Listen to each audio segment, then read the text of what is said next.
እኛ የመጣ ነው ያው ትውልድ የምንጃር ነው። ባለቤቴ ደግሞ የአዳማ ልጅ ነች። እኛ የሆነልን ያው በቲቪ ነው። ቸርቹንም ገና ዛሬ ነው የመጣ ነው። እኔ ያለሁት በጨለማ ዓለም ውስጥ ነበር።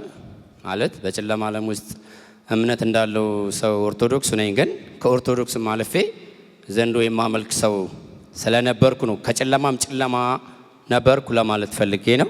እና ለኛ ይሆንልን በዛ ጨለማ ውስጥ ሆነን 2008 ላይ ነው እኔና እሷ የተጋባ ነው። እስከ 2009 አካባቢ ድረስ ልጅ የለንም ነበር። 2008 ላይ በቃ ከተጋባን በኋላ ልጅ አንወልድም፣ ግራ ተጋብተናል። ሰይጣን ደግሞ በዛን ሰዓት ልጅ ሰጪ ነኝ ብሎ ይል ነበር። አዳልሞቲ ፈረቀሳ የሚባል አምልኮ ላይ አመልክ ነበረ። መንፈስ በሌላ ይገባ ነበረ። ዛሬ ግን የእግዚአብሔር መንፈስ በእኔ ላይ ነው። ሃሌሉያ ሃሌሉያ ሃሌሉያ ሃሌሉያ ሃሌሉያ ሃሌሉያ። እና እግዚአብሔር ሲያደርግልን ብዙ ነው፣ ባወራው ብዙ ነው በጣም። እስከዛሬ ስላልመጣን ራሱ እግዚአብሔርን በዚህ ፊት ምሕረት ጠይቃለሁ። አንደኛ ስለቆየው ብቻ ራሱ እግዚአብሔርን ምሕረት ጠይቃለሁ። ሁለተኛ ነብዩን በሰው ደግሞ በሰውኛ ማለት የእግዚአብሔር አፍ ነው። ሙሴ ላይ እግዚአብሔር ነው የሰራው እንጂ እግዚአብሔር መሬት አልወረደም፣ በሙሴ ላይ ነው የወረደውና ነብዩን ይሄን እንቁ የሆነ ነብይ በቲቪ የሚሰራ እናንተ ቸርች ሆናችሁ እኛ በቲቪ ነውና ስለረዳው እግዚአብሔርን ስለሱ አመሰግናለሁ።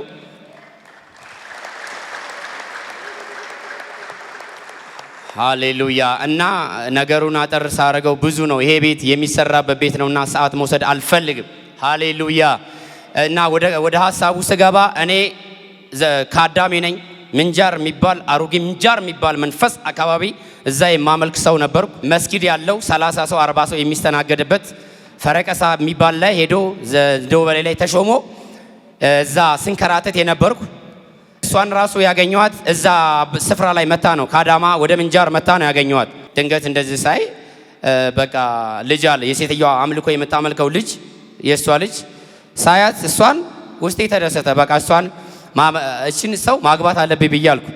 ለክ ጥቅምት 5 ነው ይሄ ቀን እና እንዳየዋት እኔና እሷ መንፈሱ ከዛም በኋላ አጋባን። ልጅ የምሰጠው እኔ ነኝ አለ። ልጅ አልሰጠንም። 2008 ነው የለም። 2009ም የለም። ምንጃር ነው የተጋባ ነው። አዳማ ገባን። ከዛ ክርስቲያን ቤት ሄዳ የእግዚአብሔር ሰው ይሄ እንቁ የሆነ ሰው በቲቪ እየሰበከ ነው። ቲቪም የለንም ነበር። ኑሯችንም የቀዘቀዘ ነበር። ዛሬ ላይ ግን ትልቁ እግዚአብሔር ከፍ አድርጎናል። ሃሌሉያ። ኢየሱስ ክርስቶስ ትልቅ ነው። ሃሌሉያ።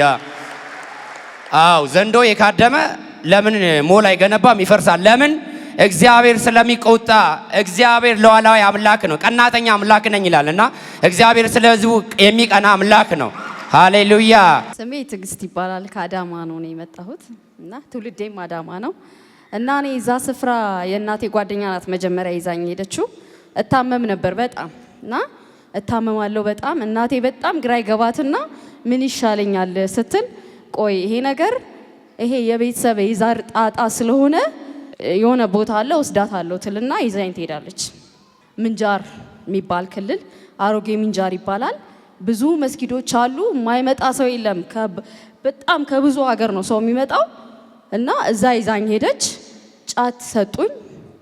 እዛ ነው በቃ ሁሉ ነገር ያየሁት። እና ጫት ትቃም፣ ቡና ታፍላ፣ ትካድም፣ ከዛ ትድናለች ይሻላታል ተባለ። ከዛ እንደዛ ያልኩ ሲያመላልሱኝ ብዙም አልተሻለኝም። ከዛ አንድ ቀን የሆነ ክብረ በዓል ነው የሚስተዋበት ቀን ነውና እናቴ ደግሞ ይዛኝ ሄደች መሄድ አለባት ተብሎ። ከዛ ስሄድ እኔም እሱን እዛ ነው ያየሁት። እሱም እዛ ሴሬሞኒውን እያደረገ ነው። እና በአመት አንዴ ምን ወር ላይ ነው? ጥር ላይ ነው መሰለኝ ይሰጣል፣ ከብት ይታረዳል። እና እዛ ላይ መገኘት አለባት ተብሎ ነው የሄድኩትና እሱንም እዛ ነው ያየሁት። እሱም እዛ ተሰጥቶ እዛ ነው የሚካድመው፣ እዛ ነው ስርዓቱን የሚያስፈጽመው። እና እኔ ደግሞ ያው እሱ በሰዓቱ እኔ ምን እንደተሰማው አላውቅም። እኔ እንግዳ ነኝ ለሀገሩ እንግዳ ነኝ፣ አላውቅም። እያደር ነው በቃ እዛ መቆየት አለባት ተባልኩኝ። ቡና ታፍላ ተባልኩኝ። ቡና ማፍላ አፈላለሁ። እዛ አድርጊ የሚሉኝን አደርጋለሁ። ግን አልድንም፣ አይሻለኝም። እየባሰብኝ እሱ በጣም ትሪት ያደረገኝ ነበረ። በቃ ለሀገሩ እንግዳ ነኝ፣ የማይስማማኝ ብዙ ነገር አለ። ውሃ ያመጣልኛል ሄዶ ከርቀት ከከተማ እየገዛ ያመጣልኝ እና ባህሪው ትህትናው እኔም እየወደድኩት መጣ። ከዛ በቃ እኔና እሱ መገናኘት ጀመርን፣ እየተቀራረብን መጣን፣ ተዋደድን በቃ። ከዛ ለምን አዳማ አንገባም አልኩት። አዳማ ገባን፣ አንድ ላይ ሆንን፣ ተጋባን። ከዛ አዳማ እየኖርን ጎረቤት አዲስ ትባላለች፣ ክርስቲያን ናት።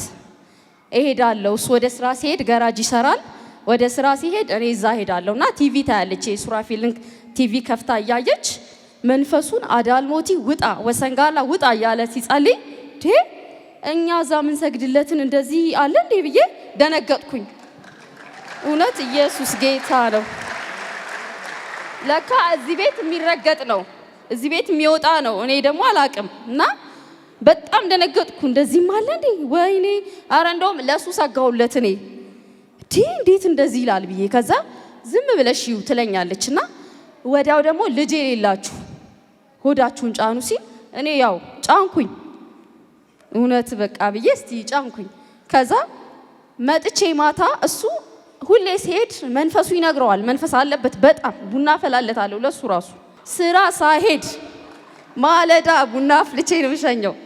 አያለው እኔ በጣም ነው ባርካት ያችን ጎረቤቴን አዲስን እግዚአብሔር ዘመኗን ይባርክ። የመዳን መንገድ ሆናኛለችና ቁጭ ብዬ ዝም ብለሽ እዩ ትለኛለች። ብዙም አትሰብከኝም፣ ዝም ብለሽ እዩ። ከዛ እያየው እንባዬ ይፈሳል። እዛው ቁጭ ብዬ ወደ ቤት መጣለሁ። የት ሄድሽ ነው? ዛሬ የሆነ ቦታ ሄደሻል ይለኛል። አረ የትም አልሄድኩም ያውቃል። ከዛ አዲስ ጋር ሄደሻል እንደዚህ እንደዚህ። እንዴት አወቅ? አውቃለሁ ይለኛል። ለካ መንፈሱ ይነግረዋል።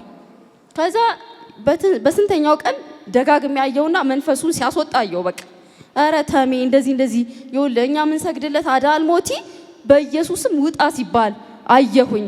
የምርሽን ነው አለኝ። እውነትሽን ነው። ወዲያው ወሰነ። ታዲያ ማን ነው ቸርች የሚወስደን? እራሷ አዲስ ትወስደናለች። ከዛ ማታ ወሰነ። ሄድን። አርብ ቀን መንፈሱ ያጓራ ያ እንደዛ ምን ሰግድለት ኢየሱስ ጌታ ነው፣ ስሙ ይባረክ።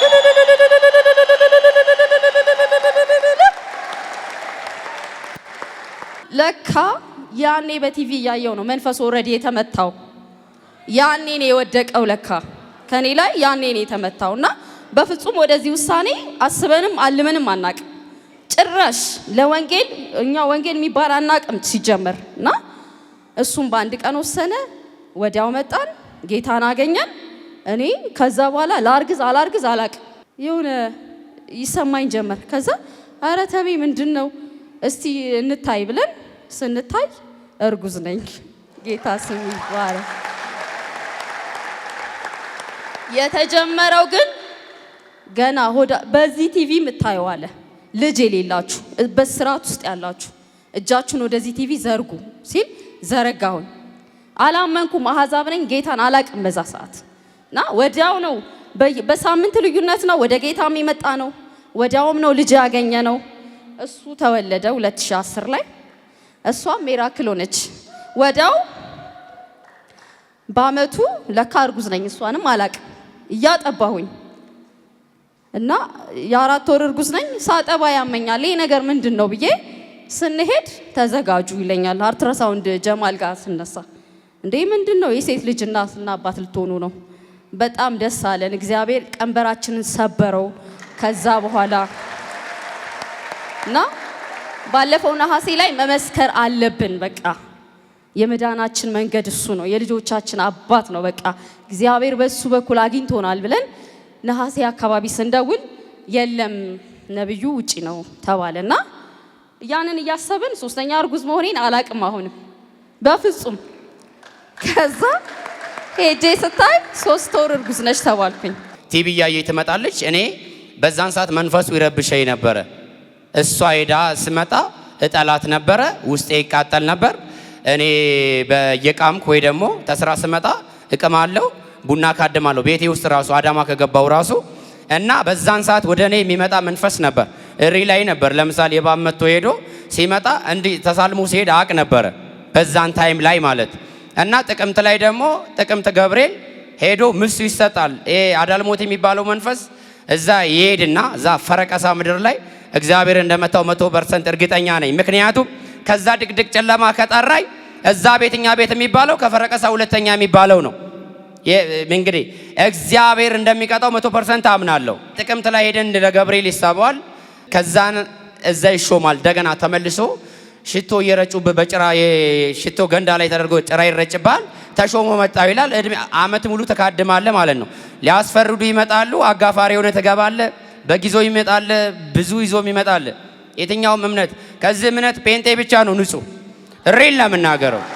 ሃሌሉያ ሃሌሉያ ሪል ነው። ምክንያቱም እዛ እኔ ኦርቶዶክስ ነኝ ግን እባብ ካድማለሁ። ሙስሊም ይመጣል ጫት ይዞ ግን እምነት አለኝ ይላል። እምነት ያለው መዳን በክርስቶስ ብቻ ነው ያለው እኮ ሪል ነው። ሃሌሉያ እንዴ እኔ ሄጄ ከዛ ተመልሼ ፈረቀሳ ምድር ላይ እንደገና እየሾም እየተንደባለልን እየመጣን በግ ላይ ደም ፊታችን እየተቀባን እየመጣን የተፈራውን ጂኒ አዳልሞት ይወጣል አለች። እንዴት አምላኬን ይወጣል ታያለሽ ነው ያልኳት። እንዴት አምላኬን ይወጣል ታያለሽ ስርዓት ያዥ ነው ያልኳት። እና እርግጠኛ ነኝ አየሁት። ቲቪም የለንም ነበር አየሁት። ቲቪ ወዲያው ገዛን። ከዛ ሳየው አዳልሞት ይውጣ ጠቋሪ ይውጣ እንዴ ይወጣል አልኩ። እኔ በጣም ብልጥ ነኝ። በዚህ ምንም ዛሬም የሆነ ነገር ካልኩ ላይ ለሚሆነኝ ማንነት ነው የምሮጠውና እኔ ላይ ሲያቃጥለኝ እሳት እየለቀቀብኝ መከረኝ ቅጠል ማኝከው ለምንድን ነው ይወጣል? እሺ አርብ ማታ ነው ሮብ ማታ ነው የኔ ያለችኝ። ሐሙስ ዋልን። አርብ ልሄድ ስል ይሄ ኢማማ የሚባል የሚጠመጠም አሁን ሙስሊሞች ላይ ፎጣ እሱ ስሪት ነው በኢየሱስ የተገለበጠ ይሁን። ከዛም በኋላ ያንን የነበረውን ሴሬሞኒ መጀመሪያ ጌታን ሳልቀበል የእሷ አክስት አለች ወሰኔ የምትባል እያየች ጭድ አመጣው፣ ጋዝ አርከፈከፍኩበት፣ አቃጠልኩት። አቃጥየው ነው ጌታን የተቀበልኩት። ምክንያቱ መንፈሱ የተመታው ገና በቲቪ ሳይ በጣም አዘንኩ። እኔ የገበሬ ልጅ ነኝ። ትበላለህ፣ ትጠጣለህ፣ ስለ ጌታ አትሰብክም። አጎት ቄስ ነው። በቄስ ብትሄድ አጎቶቹ ቄሶች ናቸው። አያቴ ቅድመ አያቴ ቄስ ነው።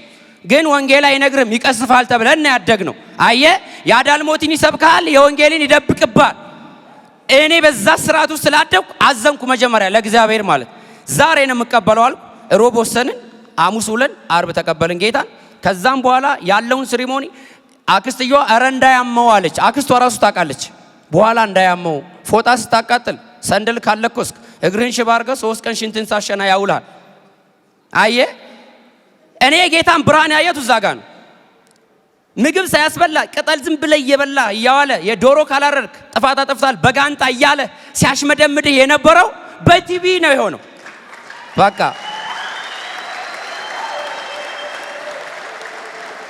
ከዛን እሷ ይሄን ታለችኝ። በኋላ አዲስ ቤት ደግሞ ሄጄ አለችኝ ልጅም ይሰጣል አለችኝ። እንዴ ይሄ ኢየሱስ ልጅም ይሰጣል? ቀርቼ ጌታን ተቀብዬ ከርኩ በኋላ አንተን እገላለሁ ልጅም አይኖርም ትሞታለህ አለኝ። መስማት ያለበት ሰው ግን በማንም አቅጣጫ ይሁን ይሄ መንፈስ የሚባለው መጀመሪያ ራሱን ቼክ ለማድረግ የሰው ልጅ በምንም አይነት እስራት ውስጥ ምን ሰማይን ይሁን ለምን ሰማይ አያክልም? ለምን ምድር አይከፈትም? ምድርና ሰማይ ጌታን ትሰማዋለች አይደለም? መንፈስ መልእክት አለኝ እኔን እገላለሁ ብሎ የለው አልሞትም ብዬ ከቆየው በኋላ እህቴም እዛ ነበረች። መንትያት አለችኝ እዛ ነበረች። እህቴን ላመጣ ሄድኩ። መንፈሱ ካለ ትሞታለህ ካለ በኋላ እኔ ጌታን ተቀበልኩ። በኋላ ተው ዝንጥ ብዬ የሚገርም ቶርሽን አጥርቄ ሄድኩ። አዳልሞት የሚባለው መንፈስ ይፈርዳል። ስደርስ ከነጫማዬ ነው የገባሁት።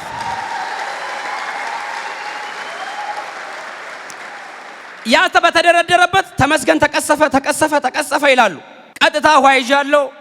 የተጸለይበት ውሃ ነው። ነይ እንሂድ አልኳት እህቴን። አልሄድም አለችኝ። አትሄጂም? አልሄድም። ይሄን ከርስ የሚሰብረው ጌታ ነው። እኔን ስካድም ታውቂኛለሽ አይደል? መንትዬ በጣም ስለምወዳት እኔን ግዛ መንታ ልጆች እያሉ ቅድም እያለቀስኩ ነበር እያየኋቸው። አልሄድም አለችኝ። እኔ ከዛሬ ጀምሮ ይሄን ግቢ አልረግጥም፣ አንቺ ግን ትመጫለሽ ብያት ሄድኩ። ልክ ከዚህ ከመስጊድ ውስጥ ወጥቼ አስፋልት ጋር ስደርስ እነኛ ጠር በሚያካክሉ ወንድሞች ኮብልስቶን ይዘው ጠበቁኝ። ላካቸው መንፈሱ ምንድን ነው አለ አልኩት። የኛን ቤት ከዳ አይደል አለኝ። አዎ ሀብታም ስትኮን ነው አይደል አለኝ። እኔ ሀብታም ያደረገኝ ኢየሱስ ይባላል አልኩት። ሃላባዲላባስ ሳባራባስ ከዛ ወደዚህ ይዞረኛል። ጴንጤ ጉልበት አለው እንዴ? ጴንጤ ይማታል እንዴ?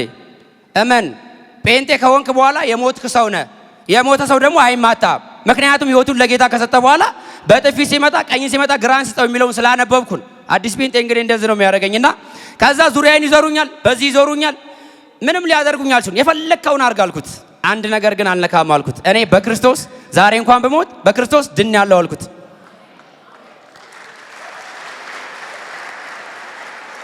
እኔ የመጣሁት ላዳልሙቲ ላስፈርድ ሳይሆን እህቴን ልወስድ ነው አልኩት። በጣም በልጽጌያለሁ አልኩት። ልጅ አትወልድም ስትለኝ ወልጃለሁ አልኩት። ሰምታላ ልጅ አትወልድም ሲለኝ እገላለሁ ሲለኝ አልገደለኝም፣ ልጅ ወልጃለሁ አልኩት። በቃ ምንም ሳንሆን ፍላጻው እየበረታ እኛ በህይወት ኖርን። አውልታም ልንመሰክር ነበረ። ያው ነብዩ የለም ምናምን ሲሉን ነው። እስከዛን ቆይተን እንመሰክራለን ብለን ሳንቶ ሶስተኛ ልጅ መጣ። ይሄን ምስክርነት ገና ያወጣል ብሎ ከሁለት አደጋ ከባጃጅ ድኛለሁ። መጀመሪያ ልጆቼን እና እሷን ይዤ ዳንኩ። ሁለተኛ እኔ ባጃጅ ያሽከረከርኩ ዳንኩ። ሶስተኛ ህዳር 13 ምናልባት ህዳር 13 ወደ ምንጃር ከአዳማ የወጣ መኪና ምናልባት እዙ ዘሮች ሊኖራችሁ ይችላል። እዛ መኪና ውስጥ ሆኜ ህልም አየሁ። እግዚአብሔር ገና ምስክርነቱን እንዳልሰጥ ይሄን በሞት መጣ፣ ሞቱን መጣው። እሷን ሊያጨናግፈን ሞቱን መጣው። እኔን ደግሞ ገና ምስክርነት ላጣው ህዳር 3 አካባቢ ላይ አባቴ ታሞ ሊሄድ ስል ህዳር 12 ህልም አያለሁ። ነጭ ጅብ ህዝቡን እያባረረ ይዞ ይመጣል። ከዛ ህዝቡን እያባረረ ይዞ ሲመጣ አትበላም እለዋለሁ። አንተንም እበላለሁ፣ ህዝቡንም እበላለሁ፣ አባትንም እበላለሁ ይላል። አባቴ በጣም ጠጣና ታሞ ነበረ። ከዛ አትበላም እያልኩ በውዝግዝግ መታሁት። ህዝቡን ወደዛ ይዞ ይሄዳል፣ አባቴን ወደዛ ይዞ ይሄዳል። በኢየሱስ ስም አትችልም እንዳልኩት ሌሊቱን ይሄን አይቼ አርብ ጠዋት ሲሄድ እንደዚህ በመንገድ ላይ እየሄድን ያለን መኪናው አደጋ ተፈጠረ። ሰምታችሁ ከሆነ ወደዛው ህዳር 13 ዳቦ የሚጋገርለት አምላክ እኛ የለንም። ዳቦ ይዛለች። ሌሎች ሁሉ አማኝ ነው፣ የዓመት በዓል ነው ብሎ የሚባል እኛ ዓመት በዓላችን ኢየሱስ ነው። በፊቴ ስለሞተች ነው የምነግራችሁ፣ ምክንያቱም ጌታ እንዳይቀልባችሁ። እኔ አጠገቤ ያለ ሰው ሲያልቅ ይሄን ልብስ ለምስክርነት ነው። እዚህ ጋር የሆነ ነጭ ነገር አለ። ይኸው ከመኪና ውስጥ ይሄን ብቻ ነው የነካኝ። ይኸው ነው ያ ሁሉ። በመጀመሪያ ሰው መኪናው ተገለበጠ፣ 3 ጊዜ ተገለበጠ። አራተኛ ላይ ነው ዳር ላይ የቆመው፣ በላያችን ላይ ነው የተጫነው። አደጋው ከመፈጠሩ በፊት ግን ራእይ አይን ነበር። ኢየሱስ የሚል ድምጽ ሰማ ነበር። ኢየሱስ ሻላራባጋዚላባስ ኢየሱስ የሚል ድምጽ መጥቶ እንደዚህ ኋላኛው ወንበር ላይ የተቀመጥኩት እንደዚህ ግንባር ላይ ተደፍቶ ኢየሱስ የሚል ድምጽ አሁንም ይሰጠኛል። የሚሰጠኝን አካል አይደለም መላእክት ብዬ ነው ማስበው ነኝ። እንደዛ እያልኩ ያለው መንገዱ ፒስታ ነው እንዲህ ያለ መስሎኝ መንገዱ እየተናወጠ ነው ብዬ እንደዛ ጉምሸ እየሄድኩ ለካ አደጋው ተፈጥሯል። ኢየሱስ የሚለውን ድምጽ ከሰጠኝ በኋላ ከዛ ኢየሱስ ስል አጠገቤ የተቀመጠ አሕዛብ ነው። እሱም እኔ የምጠራውን ኢየሱስ ይላል። አደጋው ተፈጥሯል እኮ ይላል። ግማሹ ሙስሊም ነው ይጮሃል። ዳቦ ያዘችው ሚስቷ በአየር ላይ ስትሞት እሱና እኔና የ3 ዓመት ብላቴና ነው የተረፍነው ከዛ መኪና ውስጥ። አያምንም በኢየሱስ ነው የዳነውና እግዚአብሔር ከእንደዚህ ያለው አደጋ አውጥቶኛል።